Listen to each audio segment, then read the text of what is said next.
Coming up now is another sparkling Two Mics podcast.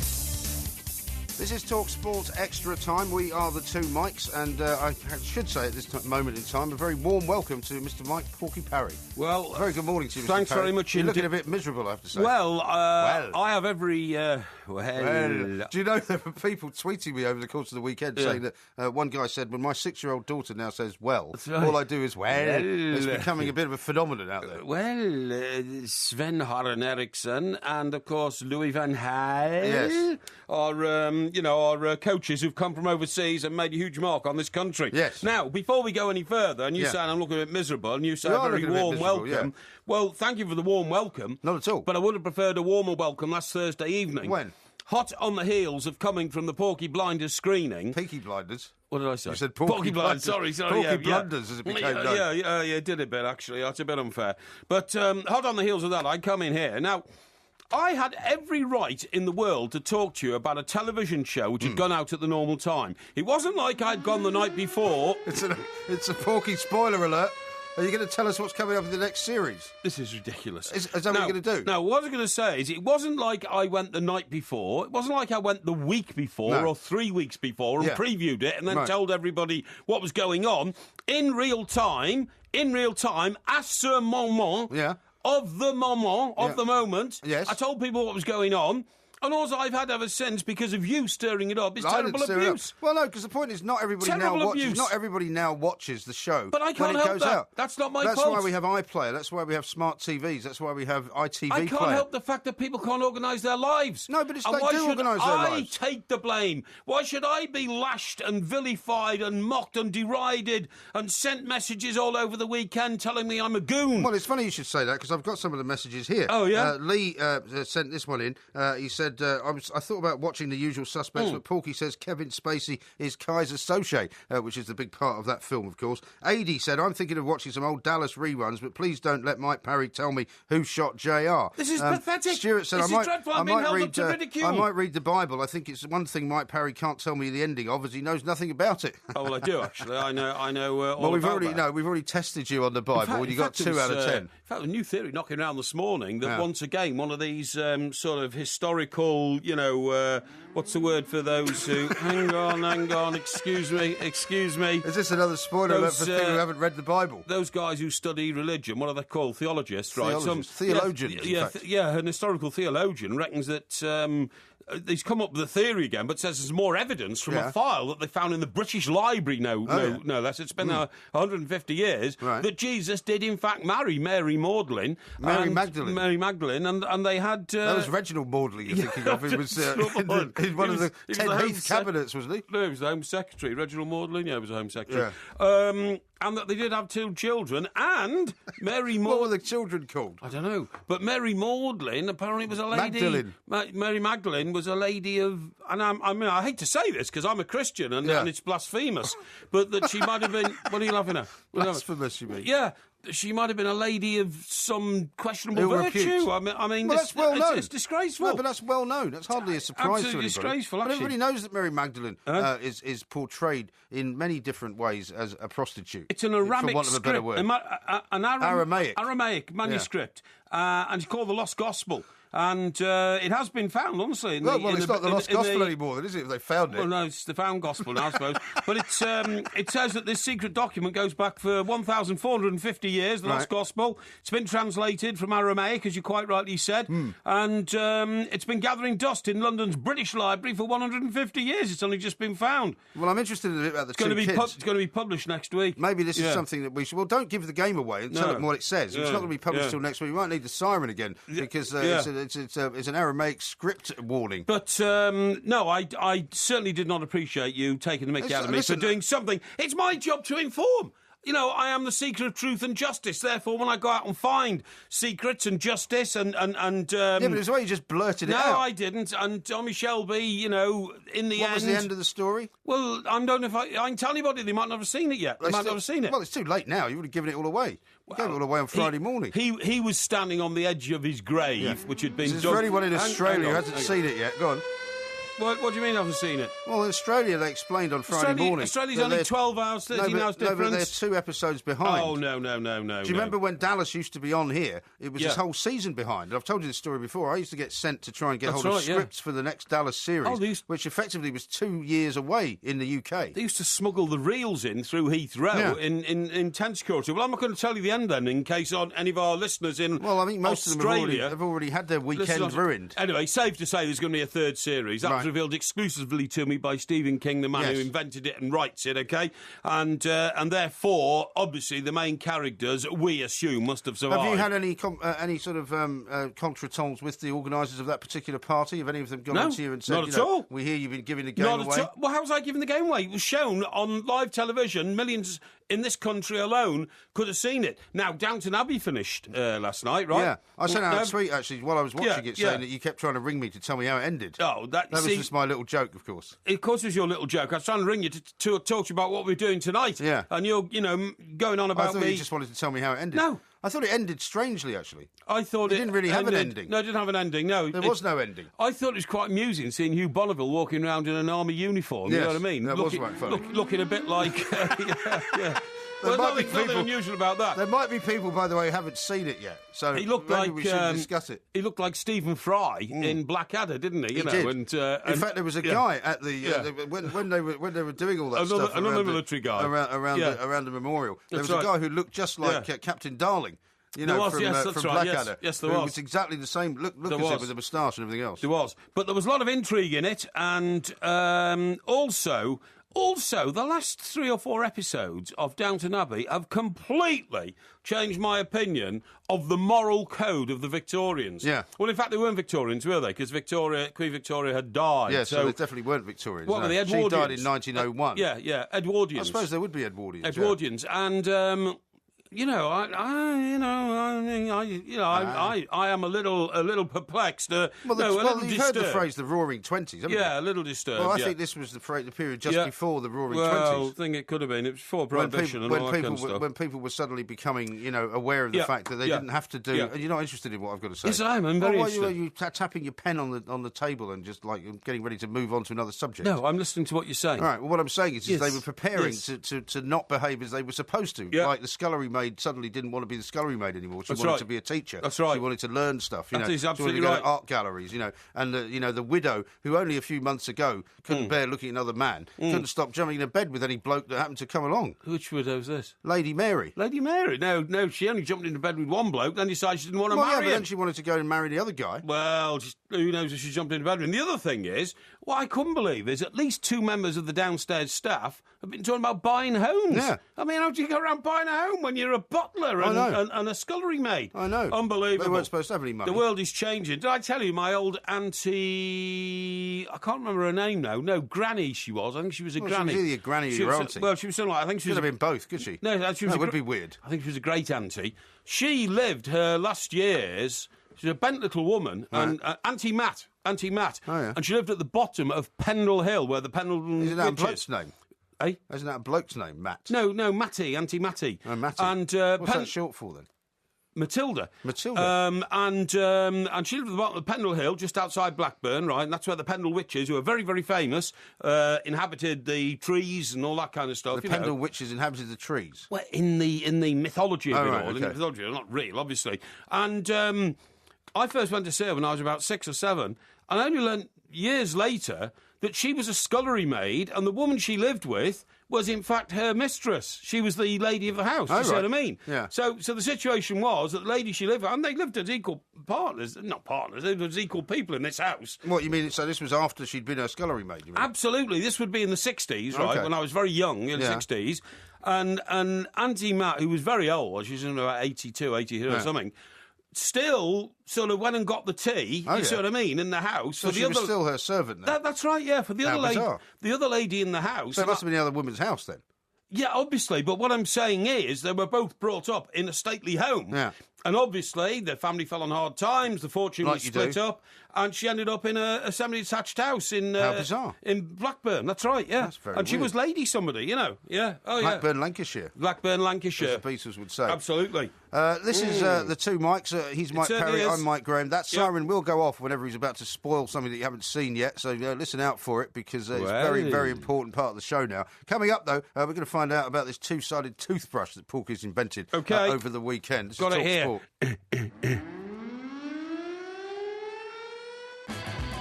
Hey, hey, hey! Hey, hey, hey! Hey, hey, hey! This is like that flashback to Friday morning. Would you mind please explaining to our audience what that is all about? Because it sounds utterly ridiculous. Hey, hey, hey! Hey, hey, hey! It's your voice superimposed over a T-Rex song, which is called Solid Gold Easy Action. Just one of the many songs that we used over the course of the last show. But why am I singing hey, hey, hey? Don't you think you should tell the audience that?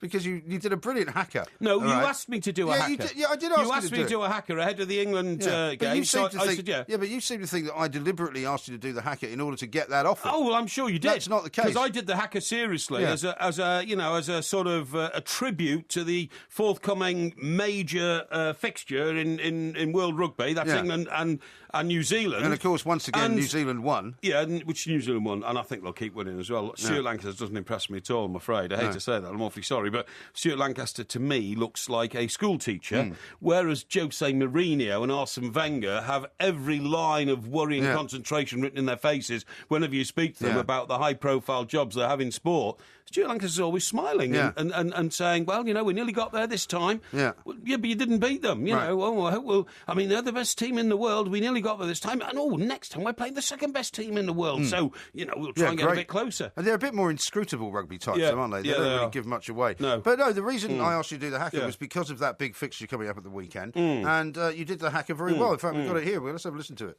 Kamata, kaora, kamata, kaora, tanugahi,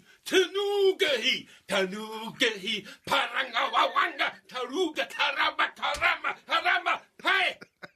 See, and then because you the hay is just the last bit, and you've taken that out now, and you've made me try and look and sound stupid. No, not at all. And I start to resent these things. It was brilliant. I'll tell you what the problem was. When I watched the New Zealanders doing the hacker on Saturday afternoon, literally, I couldn't think of anything other than you, because actually, you were very good at it. So you should take it as a compliment. You see, you think I'm a bit of a dope, but I'm not. Now, let me tell you about my two-headed toothbrush. In fact, there was part of that hacker that sounded a bit like that noise you made before when you talked about, because the last time you had an invention to do with cleaning your teeth, you decided that you were doing not just the toothpaste, but you were doing the mouthwash at the same time. Yeah, but that was different. Why have you got a double-headed toothbrush? Well, because I just don't understand why nobody invented this before. What this means, when you've got a toothbrush, and a contemporary toothbrush, only one side of it's got bristles sticking out of it. Yes. And so you clean the bottom row. It's not just a contemporary any toothbrush. Yeah, any toothbrush. Yeah, I'm talking contemporary because I've updated the toothbrush. So you've only got bristles coming out of the bottom, and you clean your bottom row of teeth. Yeah. And you clean them inside and out and all that. And then you have to turn your toothbrush around and clean your top set of teeth, right? Inside and out and all that. Because of my double-headed toothbrush, you can clean both sets of teeth up and down at the same time. What's wrong with that? Well, can you demonstrate with that? Well, hang on, that's not me, folks. That was you earlier. That was when I was trying to work out how you get the virus out the back of your throat. No, it wasn't. That was when you said I can show you. What? I'm not going on with this. This is ridiculous. Come on. It's no ridiculous. You're not taking it seriously. I am taking it seriously. Right, here you are. I'll open my mouth, okay? You can't even get it into your mouth. It's too big. Can. No, it's not. It's just that I don't want... And also, if you put it in your mouth sideways, so that's flat, if you see what I mean, not with bristles at top and bottom, but bristles coming out each side. What good does that do? You can clean both... You do the ones at the back and the... You can clean both sets of your... of teeth inside your mouth. At the back? On the inside and the back. Only if you've got a mouth that's about as... No, your mouth's too wide for that. In fact, no. You'd have to... What you'd have to do is you'd have to get a variable width on that, so no, you could do the. You'd have to open it up more. You can still use only one side if you wish. Yeah, because that's the whole point. You're supposed to concentrate on each tooth, aren't you? You're not supposed to be cleaning all your teeth at the same time. No, I don't agree with that. That's how you wear your teeth down. That's how you wear the enamel off your teeth, and this is why this is much safer. In fact, I think I'm trying to invent it, but I didn't have What you enough really bristles. should have, what you need is an electric one with two sides. No, don't you? no, you don't. What you need is you need a toothbrush shaped like, the sort of thing that you clean your pans with, which has got bristles all round on every side. Like a scouring brush. No, not a scouring brush, but you know what I mean. So you can wish it around inside your mouth. Anyway, look, I'm not going on with this because you're clearly not taking it seriously. I'm taking it very seriously. No, you're not. But there's loads. I mean, how much time did it take you to come up with that new invention? Well, I've been thinking about it for weeks, to be honest, and then I thought I will put it together and see if it works. It does. Does it? I'm now going to seek a patent on it. But how have you managed to get the one bit that's... You must have sawn off one part of the tooth. It looks as though you've sawn it off. It's not sawn off.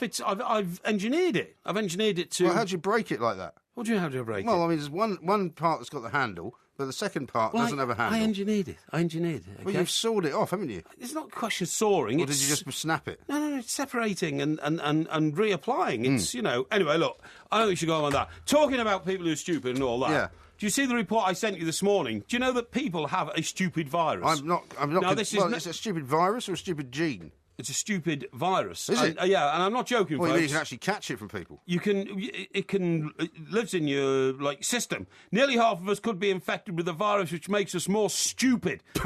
Scientists have found. Well, there's definitely a lot of that going around.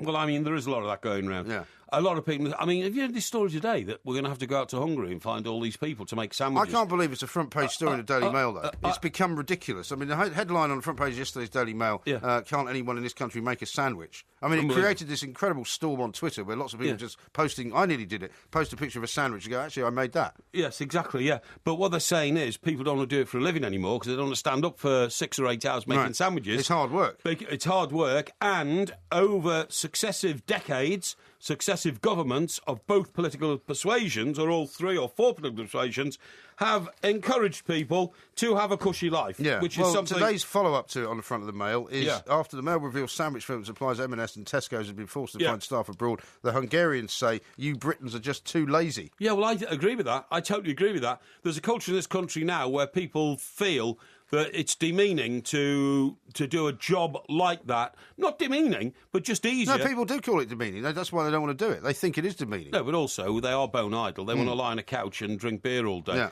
Not a huge amount of people in this country do that, but there's a percentage who do it, and others get resentful about it. Well, the kind of people... And therefore, sorry, mate, you know what I mean? No, you carry on. Although the majority of people will work and do want to work, when they see their neighbours abusing the system, not working, they say, well, why should I? That's the problem. That is the problem, I'm telling you. Now, a mate of mine... And also, the system kind of conspires against them, because for a lot of people who are on benefits, if they get any kind of a job which pays them any sort of money, their benefits get cut, and actually end up being worse off. So in some ways, I blame the system more than I blame them. It's a dreadful system, and also, because it's like that in this country, why do you think half of Europe, and very soon, half of the African continent will want to come to this country? Because, all 54 countries of it. Yeah, because we have a system like that which encourages people to enjoy a very reasonable standard of living without having to work for it. Exactly. And that is Valhalla to people out there. So tell us more about how this virus is spread, then. I will in a sec. A mate of mine, I was just going to tell you, when the boom returned to the housing market, scaffolding and pointing is building walls, had to go to Czechoslovakia and hire 30 bricklayers. Really? Just couldn't find them in this country. Seriously. Couldn't find bricklayers? Couldn't find bricklayers. Well, that's quite a well-paid job, isn't it? Yeah, well, it is, yeah. Right, American study has discovered that 44% of people tested had the virus living in their throats, and that carriers performed worse in intelligence tests. Results are particularly surprising because the infection, which is called chlorovirus ATCV1, was... What do you... I'm just laughing at your delivery. No, carry on. What do you mean? It's very interesting. What do you mean? Chlorovirus ATCV1 was previously only thought to exist in certain types of algae. Oh, really? Yeah, floating around in rivers. So when you call somebody plankton, that's actually not far from the truth. That's absolutely not far from the truth. Now, it comes from a place you and I know very well. The study author, Professor Robert Yolkin, from Johns Hopkins University in Baltimore. I've been there a few times myself. Absolutely. Baltimore's halfway between New York City and Washington, D.C., for the benefit of our listeners. He said, scientists wouldn't have suspected the virus would actually have any effect on humans, but... it points us in a direction, seeing if we can improve people's condition by changing the composition of the microbiome, which is the balance of bacteria and viruses in the body. How about that? Well, I'm staggered by that. But actually, it doesn't surprise me they found quite a lot of this virus in America because there are a lot of stupid people over there. But I'll tell you what, we'll have to get this guy on the show. We should get him on the show for Thursday. I think he'll come on and talk to us about it. Make a note of that. Now, let me read you this from somebody who doesn't give a name, unfortunately. Okay, go on. Coming on the text, why doesn't Mike Parry invent a mini inverted car wash? You could polish your gnashers in about 3 seconds. Well, that's effectively what I was saying. If you got an electronic toothbrush and you had a double-sided electronic toothbrush, that would be a lot better than doing it by hand. And then Willie in Purgatory has texted in. He says, the Gospel according to Porky, a reading from Genesis. Thanks be to Mary Maudlin and Mike Rutherford. Absolute first-class half-wit. Mike Rutherford? Mike Rutherford from Genesis, yeah. Oh, from Genesis, absolutely right as well. Mary Maudlin. On this day in 1871, guess what happened at the Ujijiji... At the what? At the Ujijiji... What is that? Why do you always laugh when I try to pronounce those foreign names? The Ujijiji Tanganyika Falls. That sounds like a New Zealand word, doesn't it? Is it Maori? No, Tanganyika is in Africa, and it was where... Tanganyika? Yeah, Tanganyika, that's what I said. Yeah, Tanganyika. The Ujijiji Falls in Tanganyika was where Henry Morton Stanley met... Livingston. Dr. Livingstone, I presume. On this very day in 1871. Isn't history a wonderful thing? Doesn't it uplift your soul? Doesn't it make you think, my God, where have we come from? Where are we going to? And Livingston, of course, was from Scotland, wasn't he? Of course he was. The town of Livingston is named after him. Absolutely, of course it is, Newtown. Yeah. I lived quite near there at one point. Here's Mike Parry. I'm Mike Graham. I'm going to ask you about David Moyes coming up in a moment. Pity you didn't fall over a waterfall at some stage during your life, really. Yeah, typical. This is the two Mikes on Talk Sport. Loads more coming next.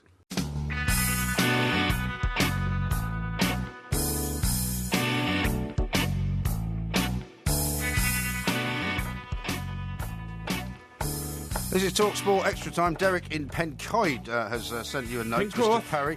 He says, a message from Porky who claims that people don't want to spend all day standing doing their job. I'm a cleaner and spend up to 12 hours or more on my feet, doing up to 4 or 5 shifts a day. They start at 5 a.m. and finish at 8 p.m. My goodness me, I wonder if he's got any time to listen to this show. Crikey. He must be knackered. Crikey, Derek, it's no wonder that you sometimes babble on. You must have gone a bit doolally, I think, standing on your feet for that long. I bet you've got very flat feet. People who stand on the feet all day have bigger feet than people who don't. Do they? Yeah, much bigger feet. It's part of the evolution of the genus, it is part of the evolution of the foot underneath the sole, so to speak. Or the sole of the foot. The sole of the foot. Will in Manchester says Porky should be tested for this stupidity virus. Well, you think she might have picked it up somewhere? Yeah, I expected that, of course. Only somebody who has the confidence to be able to bat off those inane sort of observations would possibly come on and discuss it on national radio with millions of people listening, because, of course, I don't care what thou lot out there think. Being the seeker of truth and justice, I can get over these things. So I'm not frightened to reveal that this thing exists. And I do not feel that I'm a victim of it. Well, I think what you should do is we need to get the guy on who's discovered this virus and find out how we can stop getting infected by it. Yeah. William says this. He's got a new title for you. He says, Porky, best-selling author, inventor and student of everything. Yeah, thank you very much indeed. That's fine. The toothbrush is a very, very viable product. I've already been told that by Maybe we should take it to Dragon's Den. By a dental analyst or analyst. What are you laughing at? A dental analyst. A dental analyst, yeah, that's right. You mean a dentist? Well, I mean, a guy who, basically knows a lot about it. A dentist. A guy who fixes my teeth. Yeah, a dentist. And, yeah, he's not a dental analyst. No, he's more than that. He's a dental surgeon. Surgeon, yeah. Oh, right. Cannot explain why it's not been done before. But there it is, Mike. You've seen it now, and you saw it here first. Now let's talk about David Moyes first of all, because Moyes. He's off. Have you ever been to San Sebastian? He's off to Real Sociedad. No, that's where they play. No, I haven't been there since I was very young. But when I was there, Franco was still in charge of Spain, right? Oh, really? And my dad and my mother. So I don't get this. Why is it called Real Sociedad if it's in the Basque region? Real means royal. No, why is Everton called Everton? No, but you understand, Real Madrid is called Real Madrid, Royal Madrid, because it was the King's team. Yeah. Well, I couldn't imagine Real Sociedad being the why King's has it got team. the royal thing? Exactly. I don't know. Because it's in the Basque territory and they weren't royalists, were they? I don't know the answer to that. It's a very good question. Maybe somebody could answer it for us. Yeah. You can, of course, tweet us at the two Mikes. Yeah. But we were stopped by the police walking along the promenade at San Sebastian. Yes. Because my father was wearing a swimsuit. And they said that was illegal under Franco's rules. Is Too that much right? skin exposed. Yeah. So made him put some clothes on, and he wasn't allowed to walk on the promenade wearing a swimming costume. Yeah, I can see that persecution of local population. I remember being very scared because there were those, those Spanish police with the half a hats we used to call them. Yeah, they had like a hat that was cut in half, and they carried these massive machine guns. Yes. And we were basically chased off the promenade. It was the first time we ever went on holiday abroad was to Mallorca as a family. I was very little, you know what I mean? And by the way, mate, that was so long ago that in tourist hotels you had waiter service in the restaurant each night, you know what I mean? Yeah. Not like, not like buffet, help yourself. Well, exactly. 20 years later, you're walking around with a plastic tray and all this kind of stuff. But no, you got waiter service in the hotels and all that kind of stuff. And I remember they still have waiter service in the hotels I go to. Well, yes, but this is a tourist hotel for families and that kind of stuff. I go with my family. No, you wouldn't get that now. Yeah, I do get it now. No, you don't. Not in Mallorca. Not in the cheap places. No, exactly. 3-4-star hotels. Well, it probably was cheap because the previous year we've been at Butlins. So it was quite a. You didn't win a boxing tournament in a Mallorcan hotel. No, I didn't. No, but I did climb a pole, a greasy pole. Yeah, honest to God. And I rang the bell at the top and won a prize. Really? Oh, yeah. Everybody tried to get up this pole and they couldn't. What did you win? I won a bottle of... one of those little donkeys? No, a bottle of Spanish fizzy wine. So you can imagine what that must have tasted like. About 7. I gave it to my dad. Gave my dad and mum, obviously. But I tell you what I did. What I did was all these rather unintelligent people who must have been carrying the stupid virus, right? They run to this pole, and it is like a totem pole. It's a big, huge totem pole. But it didn't have places for your feet. It was just a straight pole. No, it was a pole. Right. It was a pole. And what they did is they tried to get up this pole to the top. And so what it was good practice for your career in Fleet Street, climbing the greasy pole. I suppose it was. So what they all did was they grabbed the pole at the side and then tried to put the soles of their feet. Shin up, yeah, that's right. And some of them got about 4 paces, 5 paces, and then their arms just gave way through exhaustion. I'm smarter than the average bear. So what did you do? I took all my clothes off except my shorts, right? And then I wrapped myself around the pole, okay? Like I was hugging it, see what I mean? And then... Well, how did you then move? Well, I inched myself up, but 2 inches, 3 inches... You must have taken all night to do that. No, it didn't take all night. This was an afternoon thing, and all the crowd were, yeah, go on, yeah. How tall was this pole? This pole was about 8 or 10 feet. I mean, it was a big pole. No, it was a bit taller than that. It was about 12 or 15 feet. It was a big pole. Sounds like child cruelty to me. It might even been about 20 feet, actually, because it took quite long to go, but all the crowd were cheering, all this kind of stuff. Any photographic evidence of this pole? No.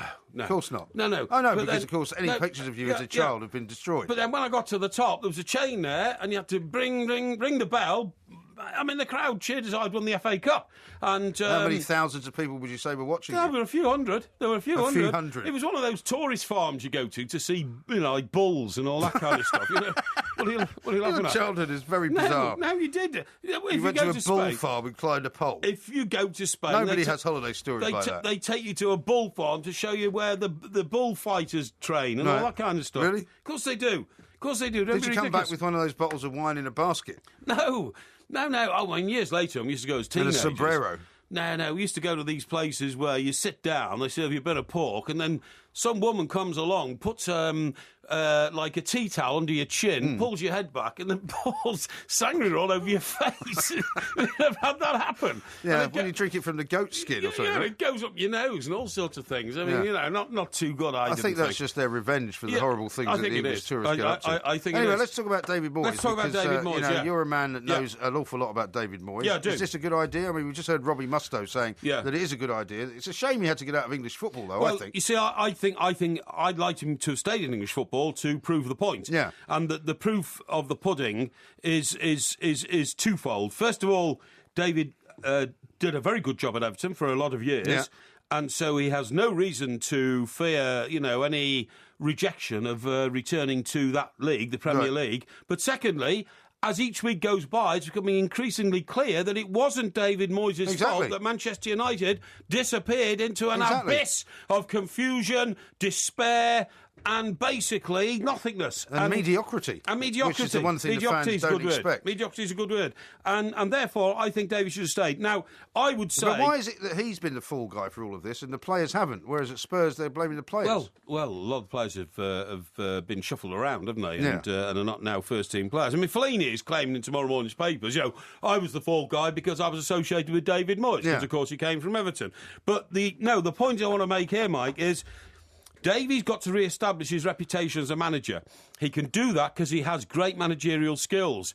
But is he going to do it in Spain, though? I don't... Yeah, well, this is my point. To take on another culture, as well as the battle to restore your reputation in your job...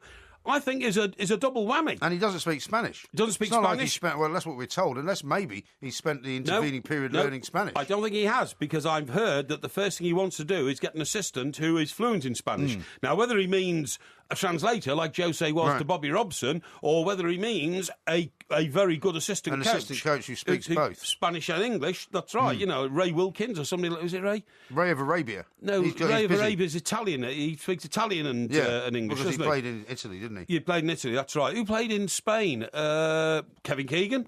No, he played in Michael Hamburg, Owen? in Germany. Michael Owen, absolutely. But he's not a coach, is he? No, he's not a coach, no. But, I mean, there will be around. Steve McManaman, he's not a coach, though, is he? He won the European Cup. Did you see him on TV the other night, Steve McManaman? I saw him coach Champions League. Yeah, that's right, I did, night. yeah. He's a very strange-looking coat. Looked like an Undertaker's coat. Well, or one of those Western long jackets that cowboys used to wear. He's married to a very bright girl, you know. When he played for Real Madrid and won the Champions League with them, or European Cup in those days, his girlfriend became a lecturer in English at Madrid University. Well, maybe you should get her to work with him. Well, you know, I mean, that's not the daftest idea I've ever heard, because obviously she's very bilingual, so it could be it. But no, I wish David stayed in this country, but I wish him the very best of luck. I hope he cracks it.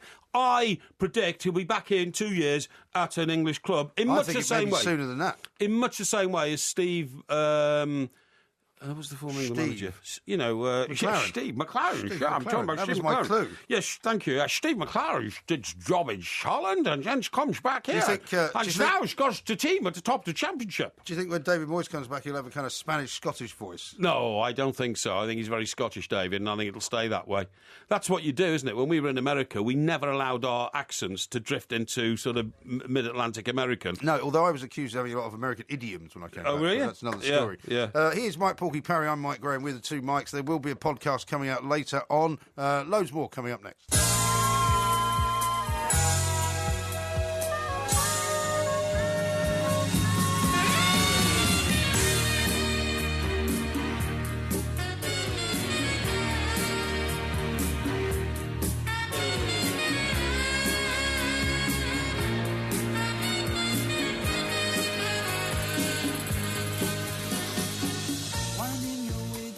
Now, of course, you'll recognise that. Yeah, we were talking about this saxophone solo just the other week when Acker Bilk had died. Because you were asking about what was the most famous saxophone solo of all time, and apparently this is voted the most famous. Well, the reason I hit on this is because the Times, the Thunderer, you know, the great chronicler of news, has just published the obituary of the man who played that. Who only died last month, didn't he? He did, and his name's Raphael Ravenscroft, OK? And it's a fascinating story because he was just a session musician who used to get the union rate of £17.50 per session until he played that. And Baker Street became one of the most famous records in the world. Right. And then he was getting $5,000 a session. So good for him. But what's most interesting about it, if you read these obituaries, and this guy's a very charismatic musician, were two things. Firstly, by the way, is Gerry Rafferty sadly not with us anymore? I think he did die. Yeah, I think he did. I'm very sorry to hear that. I think he died in, I think he had a place in Ibiza or something. But anyway, point of my story is... What is the point of your story? That according to Raphael, who obviously is now sadly departed as well, Gerry Rafferty made about £100,000 a year just having his name on the credits of Baker Street. And he says... Just from the royalties alone. Just from the royalties alone. Yeah. And what he says is, he says that when he walked into the show, first of all, he listened to a rough copy of the record, the song, Baker Street, the song, that's right, yeah, and, you know, the words were almost done and he could work out a few bars of it. And then he said, OK, let's try this. So he just picked up his saxophone and he just went into that. Right. He said it was something I had in my head. It was just a riff. He said, I'd played in some blues club in America and I heard it, so I just put it in. Right. And it wasn't It'd be amazing pre-planned. if it turned out that he'd borrowed that from somebody. I mean, because that's how these things happen, isn't it? It's called influences, really, isn't it? You know, you hear other things and put it in. And then for the rest of his life, he asked Jerry Rafferty if he could have a credit on the song because, you know, he said, I helped make it famous because it wasn't the most... So did he just get paid for the session then? That was it? He only got paid for the session. Wow. He never got another penny from it because he was amazing. Just a hired hand in that... God, imagine how annoying that would be to listen to. There's a number of times he's played on the radio and you go, oh, that was me and I got, 25 quid for it or something. But anyway, he clearly had a sense of humour because he got so fed up with it and, you know, asked him to be included in it and acknowledged, and he was always told no. Not just by Jerry Rafferty, by the way, but by the publishers and the music companies and that kind of stuff. So in the end, remember Bob Holness? Yeah. I'll have a pee, Bob. Was that it? I think so, yeah. What was that show called? Yeah, Countdown. Countdown. Oh, Blockbuster it was called. Blockbuster. Yeah, not Countdown, you fool. Well, when you ask for a pee, that's Countdown. Was it? Are you sure? I'm sure they say it's some... That was the famous line out of it. Yeah, I'll have a pee, please, Bob. Really? Oh, yeah, you know, they were trying to, you know... I'm told you asked for a vowel or a consonant on Countdown. No, but you can ask for a pee, definitely, because that's the famous line. I'll go for a pee, please, I can't Bob. say I'm an expert on these things. Yeah, well, I am. And, I know you are. We're going to give you a quiz on the TV shows coming up this week. Yeah, that'd be good. Yeah, TV quiz shows is fine. Yeah, that's all right. That's fine. And, not TV quiz shows, just TV. Generally. All right, TV's fine, yeah. So anyway... But you're not allowed to give any of the numbers away. OK, in the end, Raphael Ravenscroft started telling people, because he'd watched this with his children, apparently, this show, you know, with Bob Holness. He said, I never played that. He said that you don't know this, is a secret, but Bob Holness. And he just pulled his name out of the blue and said Bob Holness. And the rumour suddenly picked up, you know, constituency within the showbiz industry. And then every time Bob Holness, when he did a live show, because he was still doing them in his 70s, they'd ask him to play Baker Street, and what are you talking about? You know, and it gained currency. That is very funny. Now, I've got a couple of pieces of information for you, as we do here. Yeah. Very helpfully, Ollie sends a kiss as well. He says, in 1910, King Alfonso XIII, who used San Sebastian as his summer capital, granted the club royal patronage. So that's why it's got a royal name. OK, even it was in the Basque region, and the Basque was sort of anti-monarchy, wasn't it? Well, maybe he did that deliberately. William says, at IROMG and at Mike Parrier, he says, Porky and his pole, like the fisherman that caught a fish, first it was 6 feet, then 8 foot. By the end of the story, it was 20 foot high. What was that? Your pole. The pole that you climbed. I was trying to, what I was trying to work out there was, and who was the name of this guy? The name of that communicator there? William. Correspondent. William, yeah. Thing is, William, what I have to work out is this.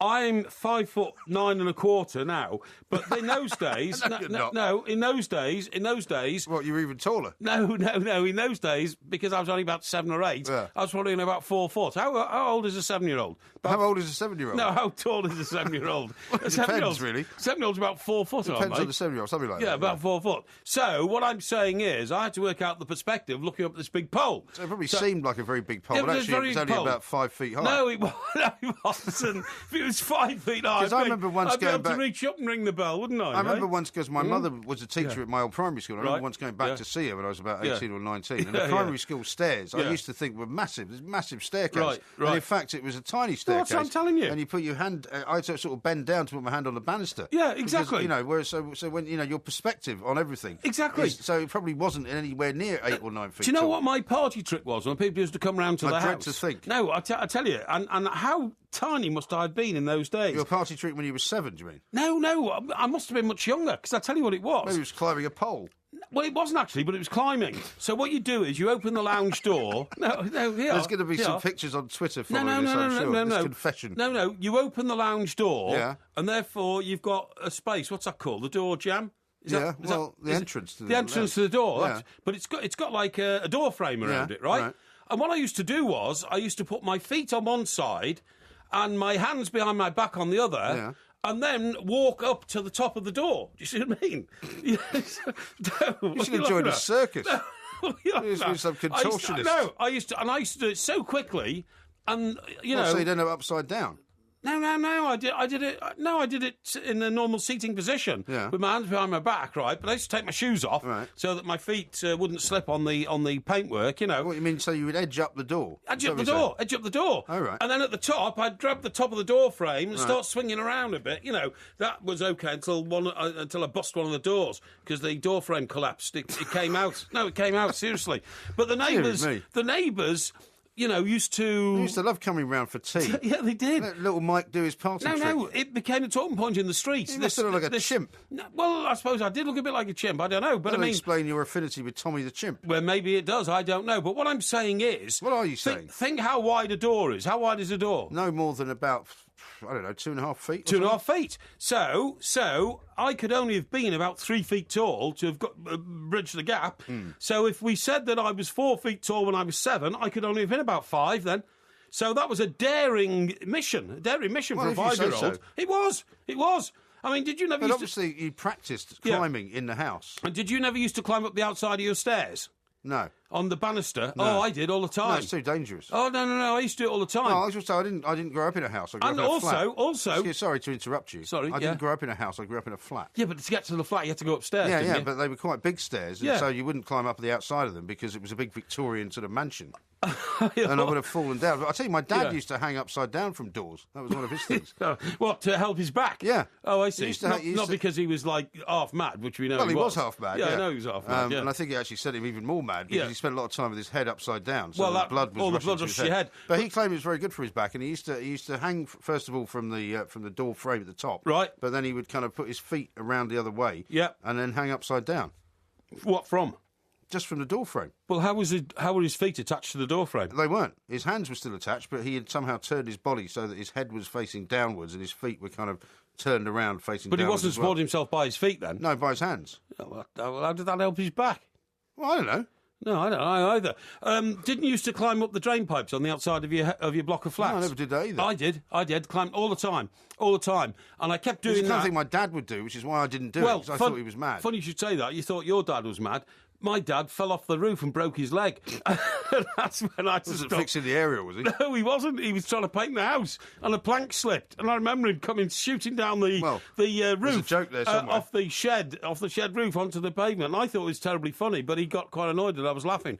But I didn't realise then he'd broken his leg. Obviously, you know. Oh, incredible! Now here's one from news. Mr. T. I don't know if we can go out with this, but he says you should have smuggled a porky hay into that Baker Street track. He might just have exploded. Well, that would desecrate the whole song, wouldn't it? Listen, just before we go, because we've only got a few minutes, we'll talk about this more towards the weekend. Wayne Rooney's 100th cap coming up. Yes, coming up against Slovenia. A great plea. You won't be going, though. No, I won't be going, no. A couple of great pieces in the papers tomorrow who focus on Francis Jeffers. On the night that Wayne Rooney made his debut at West Ham against Australia, came on as a second-half substitute with Francis Jeffers. Right. Francis Jeffers scored. Francis Jeffers never played for England again. Obviously never scored for England again. Right. And 100 caps on, Wayne Rooney's glittering career is now obviously historical. But isn't that amazing? Yeah, it is. But isn't 100 caps worth less now in some ways? Yeah, because much of less. the number of people who have made them. Not least because of the number of games you're absolutely that are right. less important than other people played. From the time Billy Wright got his 100 caps, to the time Bobby Charlton and then Bobby Moore got theirs, was a good 8 years or something like that, I think. And now, at least every 2 seasons... You know, Ashley Cole, Frank Lampard, Steven Gerrard, now Wayne Rooney. And there's the 3 or 4 sort of coming in the pipeline, aren't there? Absolutely. They come up very regularly. But nevertheless, it's a fantastic achievement. And the point I was going to make to you was, you'll see a picture in a lot of the papers tomorrow of Wayne Rooney wearing the number 23 England shirt, which he wore on his debut on that night when Sven-Göran Eriksson changed the whole team at half-time, by the way. Complete new 11 at half-time, including Jeffers and Rooney. That shirt that Wayne Rooney is wearing is in a frame in my possession. Is it? It was Wayne Rooney's first ever England shirt. What, the original one? Well, I can't claim... It's not the one he saved your life with, is it? No, it wasn't. No, that was a your different famous book about Rooney. No, I cannot claim it was the one he had on his back. But each England player, for every game, gets 3 shirts, OK? And they're laid out in the dressing room there. And they all have stitched on the front, you know, England versus Australia, February the 23rd, 2003 or whatever, you know. And he was sponsored by McDonald's for a while. Guys from McDonald's rang me up and said, no, you're a big England fan, Mike. We've got an auction going on in a hotel in Birmingham tonight, a sports memorabilia, and we're putting out the second Rooney shirt. Do you want to bid for it? And I bid over the phone for it, and I got it, and it's now in my possession. I think I've seen it, actually. I think you have. Yeah. Yeah. Well, that's quite something. Well, it's quite something, you know, considering he's getting his 100th cap. So, anyway, I thought I'd give you that, because that's a bit of, you know, memorabilia info, kids, you know what I mean? I've made something in my life. Have you got any memorabilia? Yeah, I've got loads of it. Oh, yeah, what of? I've got all 4 Beatles autographs on one piece of paper. No, you haven't. Yes, I have. In your possession? Not in my possession, but it's in the family's possession. It's a family heirloom? It is. That is My sister's half-inched it, has to be said. That is worth an awful lot of money. It is. I'm still trying to get it off her. I don't keep my Rooney shirt on a wall, by the way. I keep mine in a vault. No. Well, you keep it in that home of yours, which is protected by the big iron gate. Well, I'm telling you something. If people knew it was there, they might come and try and nick it. All right. Just before we say anything else, before we say cheerio, have a listen to this.